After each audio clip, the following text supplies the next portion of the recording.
Qu'est-ce que le changement? Partie 2. Bonjour, je suis Lionel Calderini, directeur de l'école de coaching francophone. Bienvenue dans la chronique coaching. Lors d'une dernière chronique, je vous ai parlé du changement, de comment on passait de A à B, et qu'il fallait d'abord avoir un B super puissant, super important pour nous, quelque chose qui va changer notre vie, qui nous permette de savoir pourquoi on se lève le matin. Après qu'il allait falloir traverser cette zone d'inconfort, cette zone de turbulence, désapprendre pour réapprendre progressivement en vue d'un changement. Aujourd'hui, je vous parle des 4 points qui font un changement. Le premier point qui est super important, c'est ce que vous avez dans votre tête. C'est-à-dire que c'est votre mode de pensée. Pensée négative, vous aurez des résultats négatifs, un changement qui n'existera pas. Commencez à penser positif, à voir les choses dans leur évolution. Même si vous échouez, parce que pour réussir, pour changer, il faut accepter d'échouer, mettez en place un mode de pensée qui vous permet d'apprendre en permanence de nouvelles choses et de savoir comment transformer ces informations que vous avez prises. Voilà, changez votre mode de pensée.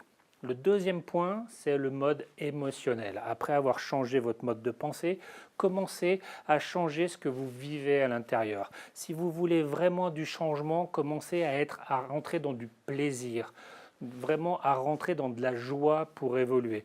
Un mode de pensée positif, animé en plus par du plaisir, par de l'ambition, par de la joie, c'est déjà un premier pas vers ce changement tant désiré. Le troisième point, c'est mettez en place des comportements. Des comportements qui vous font évoluer, des comportements qui vous font avancer.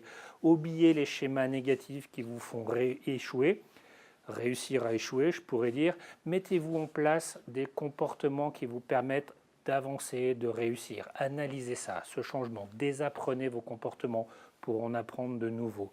Donc les 3 premières étapes, des pensées positives, mettez-vous dans des états internes qui vous font avancer et derrière, vous mettez en place des comportements qui sont en adéquation avec l'objectif que vous vous êtes fixé, ce point B là. Et le 4e point, c'est finalement, qui est super important, c'est le résultat. Si vous alignez des pensées, des états internes, des émotions et des comportements, vous aurez le résultat adéquat par rapport à ce que vous aspirez.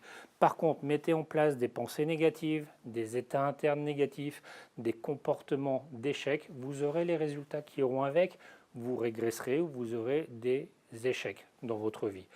Donc si vous voulez changer, traverser cette zone d'inconfort, réapprendre de nouvelles choses, alignez votre tête, votre cœur et votre corps en vue de nouveaux objectifs et vers un nouveau résultat.